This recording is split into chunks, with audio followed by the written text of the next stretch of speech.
BJP के प्रदेश अध्यक्ष मोहनलाल बड़ौली ने की प्रेस कॉन्फ्रेंस। विपक्ष पर साधा निशाना, कहा कांग्रेस के लोग करते हैं झूठे वादे। साथ ही पीएम मोदी के हिसार दौरे का किया जिक्र।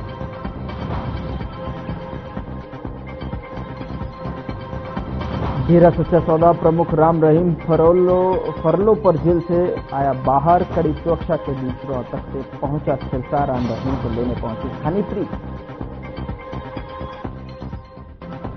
मौसम विभाग ने हीट वेव को लेकर जारी किया अलर्ट। अगले कुछ दिनों में और बढ़ सकता है तापमान। डॉक्टरों ने दी सावधानी बरतने की सलाह।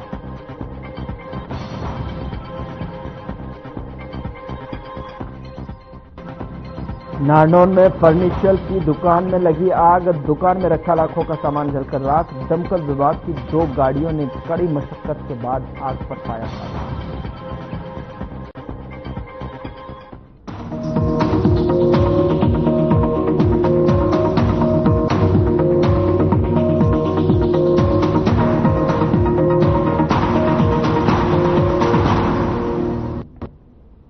नमस्कार, मैं हूं आपके साथ गौरव राजवेंद्र। बुलेटिन की शुरुआत करते हैं। गुरुग्राम बार एसोसिएशन ने सर्वसम्मति से नया ज्वाइंट सेक्रेटरी चुन लिया है। दरअसल मौजूदा ज्वाइंट सेक्रेटरी के सस्पेंड होने के बाद चमन बोकन को नया ज्वाइंट सेक्रेटरी, इसके बाद चमन बोकन ने जहां जिला बार एसोसिएशन का धन्यवाद जताया तो वहीं वकीलों की हर समस्या को दूर करने का आश्वासन भी दिया है। इस फैसले के बाद में चमन बोकन ने जहां पर बार एसोसिएशन का धन्यवाद किया तो वहीं वकील भाइयों के तमाम सुविधाओं की बात करते हुए नजर आए।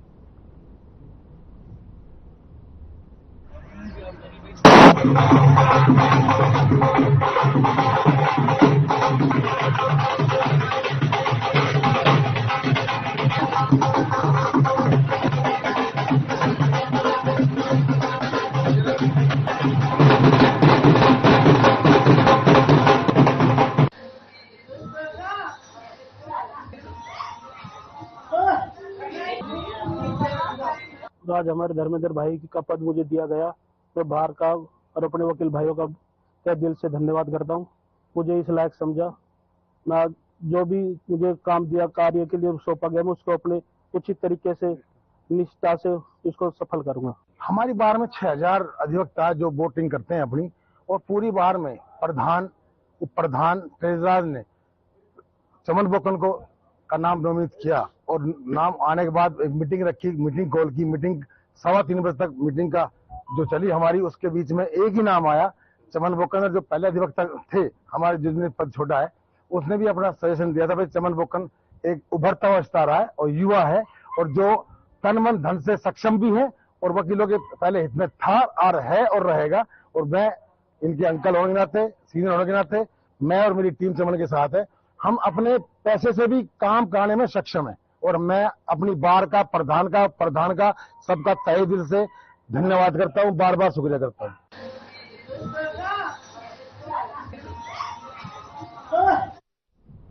उधर कालावाली नगर पालिका कार्यालय में आज अस्थायी कर्मचारी काम छोड़कर अपने धरने पर बैठ गए और वहीं नगर पालिका प्रशासन ने सरकार के खिलाफ नारेबाजी करने का जो है अपना रोष व्यक्त किया है। और आपको बता दें कि कर्मचारियों की अगुवाई कर्मचारी नेता सिकंदर सिंह ने की। बता दें कि निगम की ओर से सफाई कर्मचारियों को दिया जाने वाला साबुन, तेल और अन्य सुविधाएं कर्मचारियों को नहीं मिल रही हैं, जिसके कारण जो है कर्मचारी अपना काम छोड़कर धरने पर बैठे।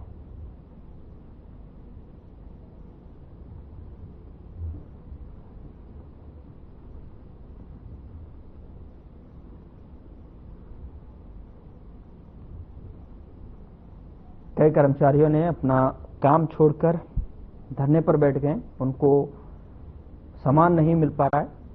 कई कर्मचारियों ने जिस कारण जो है अपना काम छोड़ा और धरने पर बैठ गए। साबुन, तेल नहीं मिल पा रहे हैं उनको, जिस वजह से नगर पालिका प्रशासन ने इसके खिलाफ जो है नारेबाजी की। कई कर्मचारी ने अपना काम भी छोड़ दिया है।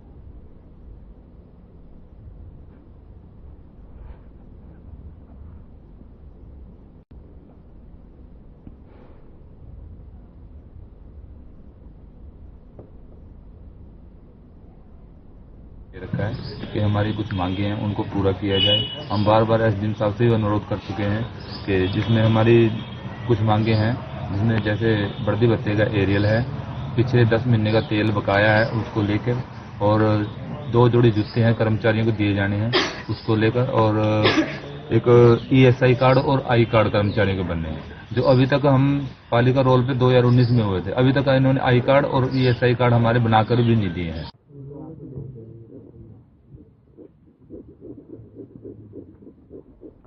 उधर हरियाणा के रोहतक की सुनारिया जेल से जो है डेरा सच्चा सौदा प्रमुख राम रहीम पर सरकार एक बार फिर से मेहरबान हो गई है। रेप और हत्या के मामलों में उम्र कैद की सजा काट रहा राम रहीम जेल से बाहर आ गया है। राम रहीम को हरियाणा सरकार ने एक बार फिर से 21 दिन की फरलो दी है। अब वो पुलिस सुरक्षा के बीच में जेल से निकलकर सिरसा अपने डेरा को और जो है वापस चला गया। राम रहीम इस बार फरलो में सिरसा डेरा में ही रहेगा। सिरसा जो है डेरा सच्चा सौदा का प्रमुख राम रहीम 13वीं बार जो है फरलो पर आया है, और राम रहीम को जेल से लेने के लिए हनीप्रीत और डेरा की गाड़ियों का काफिला पहुंचा। दिल्ली चुनाव से पहले भी राम रहीम 30 दिन की फरलो पर जो है बाहर आया था। हाजिर हुए और ये महीना स्थापना महीना है, स्थापना माह बोला जाता है, तो इसकी आपको बहुत बहुत बधाई हो, बहुत बहुत आशीर्वाद। और साईं जी के सेवा का महीना है ये, आप सब जानते हैं, तो इसमें सेवा करनी है। और हाथ जोड़ के विनती वही है कि आपने अपने अपने घरों में रहना है, अपने अपनी जगह पे रहना है, जैसे आपको जिम्मेवार कहेंगे उसके अकॉर्डिंग आपने चलना है। तो साथ संगत पे हमें बड़ा गर्व है, सारी संगत मानती है। तो भगवान आपको घरों में बहुत बहुत खुशियां दे और दया में रहमत से नवाजे, और जो वचन मानते हैं उनको और ज्यादा खुशियां दे। उधर ऊर्जा मंत्री अंबाला के सदर बाजार स्थित टी पॉइंट पर पत्रकारों संग बातचीत करते हुए कहा कि 14 अप्रैल को देश के यशस्वी प्रधानमंत्री नरेंद्र मोदी यमुनानगर आ रहे हैं और इस समारोह को लेकर सभी तैयारियां की जा रही हैं। साथ ही आपको बता दें कि पूरा हरियाणा प्रधानमंत्री का स्वागत करने के लिए तैयार खड़ा है। और साथ ही उन्होंने कहा कि 14 अप्रैल को हरियाणा को बहुत बड़ा तोहफा मिलने जा रहा है, जिसके तहत यमुनानगर में 800 मेगावाट थर्मल पावर प्लांट का शिलान्यास होने जा रहा है। सारा हरियाणा उनका स्वागत करने के लिए तैयार खड़ा है। बहुत बड़ा तोहफा हरियाणा को मिलने जा रहा है। 800 मेगावाट का थर्मल पावर प्लांट लगाने जा रहे हैं, जिससे हरियाणा की जो प्रोडक्शन है वो बढ़ेगी। और जल्दी ही हम खेतगढ़ में भी 800 मेगावाट का प्लांट लगाने की तैयारी कर रहे हैं। नशे के खिलाफ मुहिम चलाने के लिए रादौर से आरएमपी चिकित्सकों ने हुंकार भरी। आपको बता दें कि रादौर की शहीद ऊधम सिंह काम्बोज धर्मशाला में बुधवार को आरएमपी एवं अनुभवी चिकित्सकों की एक जिला स्तरीय बैठक का आयोजन किया गया। बैठक में एसोसिएशन के प्रदेशाध्यक्ष डॉक्टर ऋषिपाल सैनी ने आरएमपी चिकित्सकों को नशे के खिलाफ मुहिम चलाने के लिए शपथ दिलाई। और वहीं इस मौके पर आरएमपी चिकित्सकों ने प्रदेश सरकार से Haryana health care worker board का पुनः गठन कर उन्हें सूचीकृत किए जाने की मांग की थी।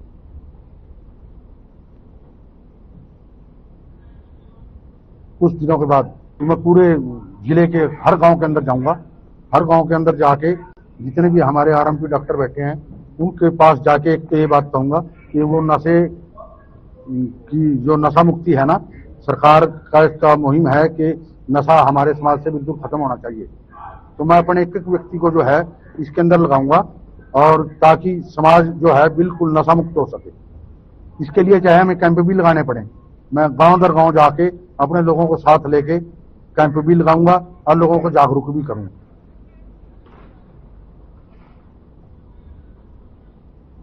उधर कालावाली नगर पालिका के अस्थायी 26 कर्मचारियों ने अपनी मांगों को लेकर हड़ताल कर दिया। आपको बता दें कि हड़ताल की वजह से शहर में सफाई व्यवस्था बिगड़ सकती है।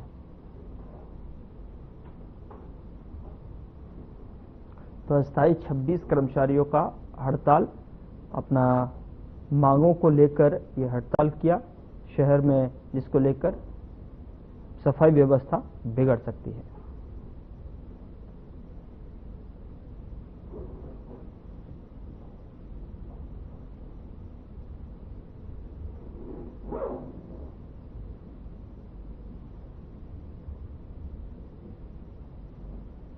शहर में बिगड़ सकती है सफाई व्यवस्था, जिसको लेकर बता दें कि 26 कर्मचारियों की हड़ताल पर चले गए हैं जो अपनी मांगों को लेकर, तो जिस वजह से कहीं न कहीं सफाई व्यवस्था पर इसका असर देखने को मिलेगा और सफाई व्यवस्था के बिगड़ने की भी हालत यहां पर बन सकती है।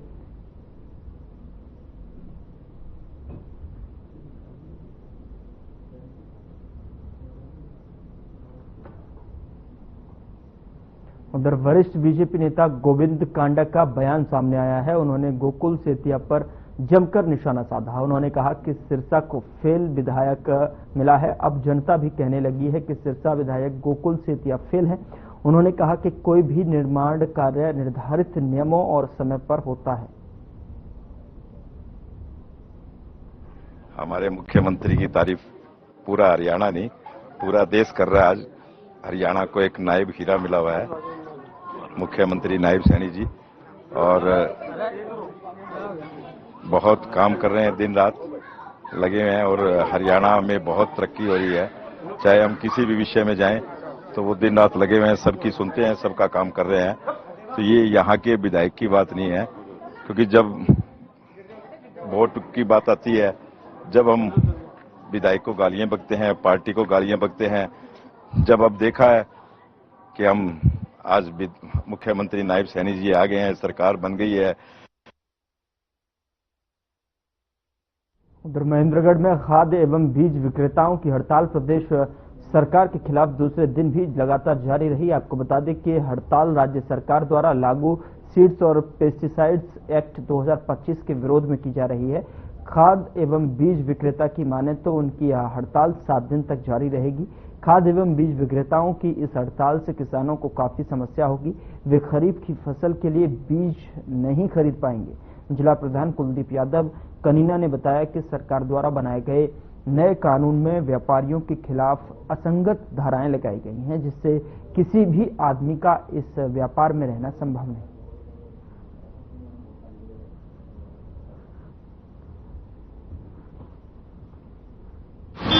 महेंद्रगढ़ जिला बीज खाद दवाई कीटनाशक विक्रेता एसोसिएशन का जिला प्रधान, और हमने जो विरोध में दुकानें बंद की हैं वो इसलिए की हैं कि सरकार एक कड़ा कानून लेके आई अध्यादेश के नाम पर, अमेंडमेंट के नाम पर, जिसमें बीज बेचने वाले को छोटी सी गलती के लिए बड़ी सजा देने का प्रावधान किया गया है। जबकि बीज बेचने वाले की, दवाई बेचने वाले की कोई गलती नहीं है।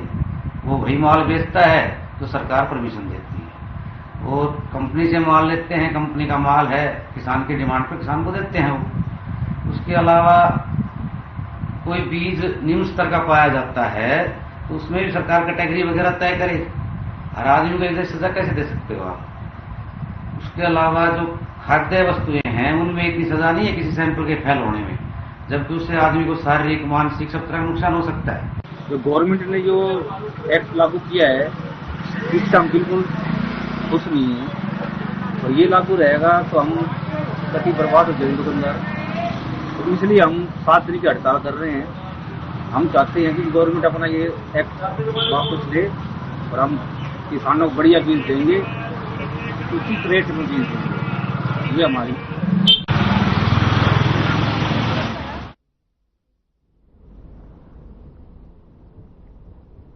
उधर शहर में नगर परिषद चुनाव के बाद रुके हुए विकास कार्यों को पूरा करने के लिए तेज गति से कार्य शुरू हो गए हैं और इसी कड़ी में करीब 35 लाख की लागत से बनने वाली 4 गलियों का निर्माण कार्य शुरू किया गया है।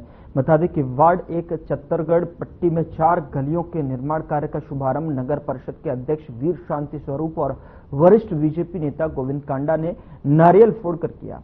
तो वहीं निर्माण कार्य शुरू करवाने पहुंचे नेताओं का क्षेत्रवासियों से फूलमालाएं पहनाकर स्वागत किया गया।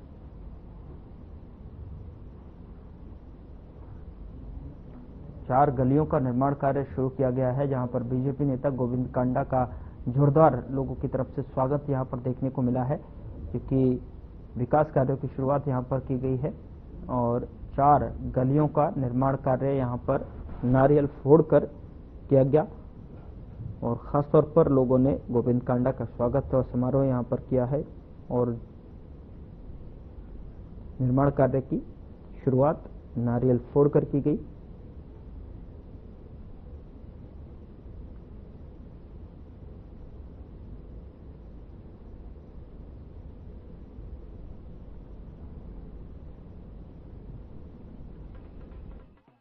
सिरसा नगर परिषद के चुनाव होने के बाद और जो पीछे विधानसभा के चुनाव थे, तो भाई गोपाल कांडा जी ने कमेटी के अंदर नगर परिषद में करीबन 150-200 करोड़ रुपए लेके आए थे। उसके लगभग टेंडर उस टाइम हो गए थे, विधानसभा के कारण जो रुक गए थे कार्य, वो कार्य अब अलॉट हो चुके हैं सभी को और उनके काम शुरू हो चुके हैं। तो कभी जगह अच्छे पैसे से काम चल रहा है। लगभग ये भी ये चतरगढ़ पट्टी के अंदर वार्ड नंबर 1 में ये 4 गलियां लगभग 35 लाख रुपए से जो अभी आज शुरुआत की है, ये जल्दी शुरू हो जाएगी।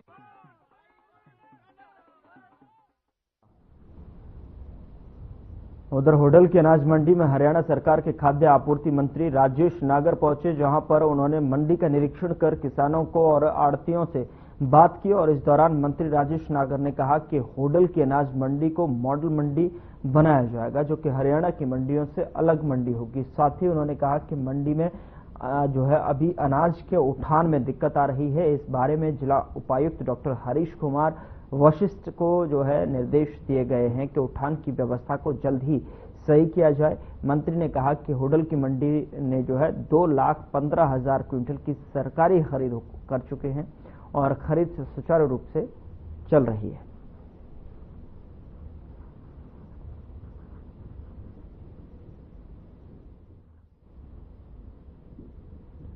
किसानों और आड़तियों से उन्होंने बात की है और इस मंडी को मॉडल मंडी बनाने की भी बात यहां पर कही गई है। साथ ही आपको बता दें कि 2 लाख क्विंटल से अधिक की जो है अब तक खरीद यहां पर की जा चुकी है। होडल मंडी को, होडल अनाज मंडी को मॉडल अनाज मंडी बनाने की कवायद यहां पर की जाएगी, ऐसा राजेश नागर का कहना है। यहां पर पहुंचे थे और सभी व्यवस्थाओं का जायजा लेने के लिए और उठान प्रक्रिया में थोड़ी सी यहाँ पर गति धीमी दिखाई थी और उसको लेकर कहीं न कहीं उपायुक्त को उन्होंने निर्देश दिए कि इस सभी प्रक्रिया को सही किया जाए, दुरुस्त किया जाए, जल्दी से जल्दी इसका निराकरण किया जाए, जिससे कि किसानों को किसी भी प्रकार की समस्या का सामना न करना पड़े और उस तरफ, उस दिशा में कदम बढ़ाए जाए, ऐसा उनका कहना था। और साथ ही साथ किसानों को और आड़तियों से उन्होंने भी बातचीत भी की और जिस तरीके की समस्याएं उनके सामने आती हैं, उस समस्याओं से निजात पाने की, उस दिशा में कदम बढ़ाने की एक कवायद और साथ ही होडल अनाज मंडी को मॉडल अनाज मंडी में बनाने की इस दिशा में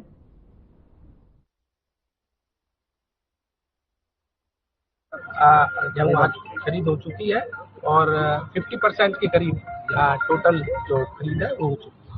तो सर क्या व्यवस्था की गई है मंडियों में? जो अभी उसकी लिफ्टिंग की कोई इश्यूज थे, उसके जो अभी डीसी से बात करके, डीसी साहब से बात करके उसको दूर कर दिया जाएगा और आनंद मोहन शरण जी जो हमारे एसीएस है, उनसे भी इसके बारे में बात की है और उसको जल्दी दूर करें।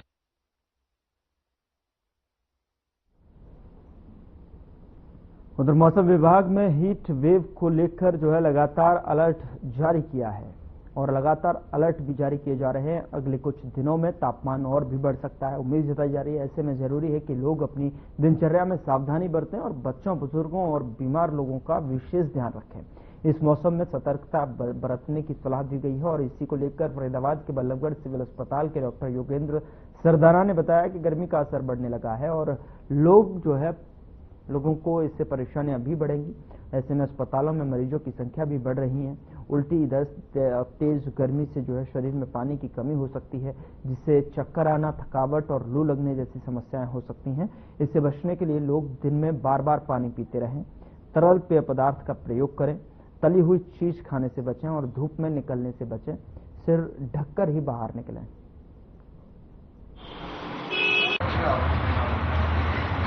तो हमारे पास डेली जो पीडी होती है, हम उसमें यही एडवाइस करते हैं जो मरीज आते हैं कि साफ सुथरा खाना खाएं, अनहाइजीनिक चीज़ों से बचें और बाजार से अगर हम फल सब्जियां लाते हैं उनको अच्छी तरह वॉश करके प्रयोग में लाएं, कटे फल सब्जियां यूज में ना लें और जितने भी हमारे जो तरल पदार्थ हैं उनको ज़्यादा हम प्रयोग में लाएं। बाहर का खाने से बचें और गर्मी में निकले तो अपना शरीर को पूरा कवर करके निकले, कॉटन के कपड़े ज़्यादा यूज में लाएं, फेस को अपना कवर करके निकले तो ये सावधानियां हमें हीट वेव से काफी बचा देती हैं।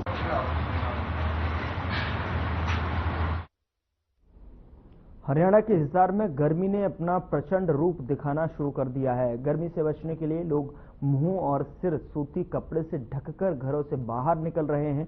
घरों में कूलर और एसी भी चलने शुरू हो गए हैं। तो वहीं बढ़ती गर्मी को लेकर चौधरी चरण सिंह हरियाणा कृषि विश्वविद्यालय के मौसम वैज्ञानिक डॉक्टर मदन लाल खीचड़ ने बताया कि पिछले 4 से 5 दिनों में लगातार तापमान में बढ़ोतरी हो रही है।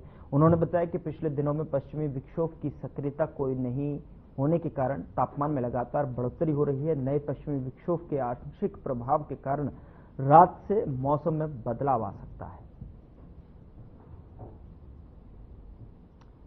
गर्मी के प्रचंड रूप से कहीं न कहीं तापमान में बढ़ोतरी के कारण अब लोग जो है घरों से निकलने में भी कतरा रहे हैं और ऐसे में लोगों के घरों में कूलर एसी का प्रयोग भी अब होने लगा है। तो ऐसे में जो है पश्चिमी विक्षोभ के कारण यहाँ पर मौसम में तापमान में बढ़ोतरी दर्ज की जा रही है, क्योंकि पश्चिमी विक्षोभ का जो प्रभाव है कम दिखाई दे रहा है। और ऐसे में मौसम विज्ञान विभाग के अधिकारी ने लगातार ये अपडेट जारी की है कि किस तरीके से पश्चिमी विक्षोभ के कारण अब रात से मौसम में तापमान के जो टेम्परेचर है उसमें गिरावट दर्ज की जा सकती है।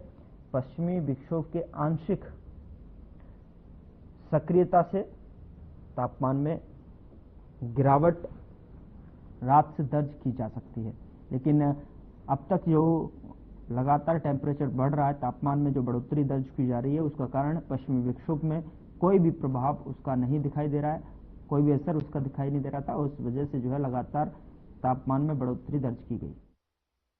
और पिछले 3-4 दिनों से मौसम में जो हवाएं है वो तो पूर्वाई चल रही है, परंतु तापमान में लगातार बढ़ोतरी देखने को मिल रही है।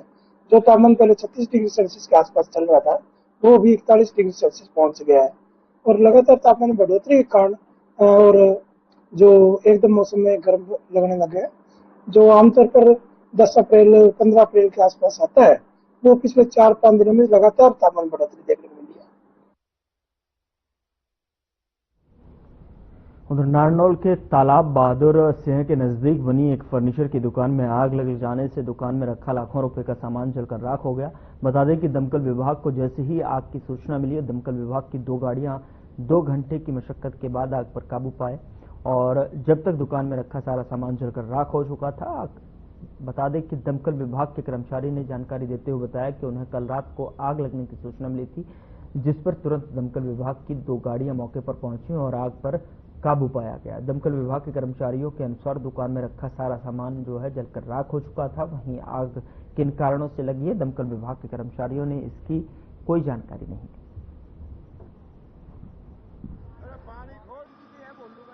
मेरी दुकान मोतीलाल रामोतर जैन की है, बहादुर सिंह तालाब पे, जो हमने किराए पे रेंट पे ली हुई है। रात को बाहर बिजली के खंभे में तार में आग लग गई, वो तार जलता जलता वो बाहर आ गया, बाहर से तार से बिजली के बोर्ड में आग लग गई और फिर वो अंदर आग लग गई। लगभग 18 से 20 लाख रुपए का माल राख हो गया। जिला प्रशासन से ये मांग है कि हमारी कुछ सहायता की जाए। उधर फरीदाबाद के एनआईटी में बने बाल भवन में रह रहे बच्चों का टॉयलेट में बर्तन धोते हुए का जो वीडियो है वो सामने आया है। हालांकि ये वीडियो कई महीने पुराना बताया जा रहा है, लेकिन इसका वीडियो अभी सामने आया है और अब जिला उपायुक्त इस मामले में जांच करने की बात कह रहे हैं। इस बाल भवन में इस समय 20 बच्चे रह रहे हैं। टॉयलेट में बर्तन धोते हुए 2 बच्चों का ये वीडियो फरीदाबाद एनआईटी में दौलत धर्मशाला के पास बने बाल भवन का है। इस बाल भवन में बाल कल्याण समिति यानी CWC द्वारा किसी भी प्रकार की हिंसा के शिकार बच्चों, बाल मजदूरी से छुड़ाए गए और अनाथ बच्चों को रखा जाता है। टॉयलेट में बर्तन धोने वाले दोनों बच्चों के माता पिता बच्चों का पालन करने में सक्षम नहीं थे, जिसके बाद दोनों बच्चों को बाल भवन लाया गया। इस वीडियो के सामने आने के बाद बाल भवन में बाल विकास अधिकारी पिंकी माहौर ने बताया कि इस वीडियो के सामने आने के बाद जल्द ही जो है एक्शन लिया गया है और जल्दी ही एक्शन लिया जाएगा, मामले की जांच की जाएगी।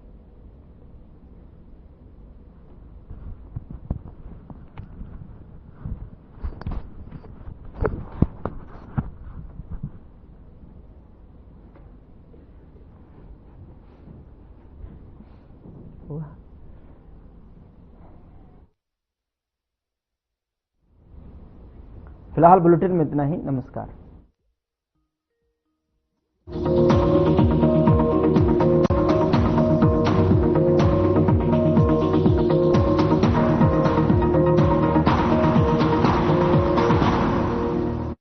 क्या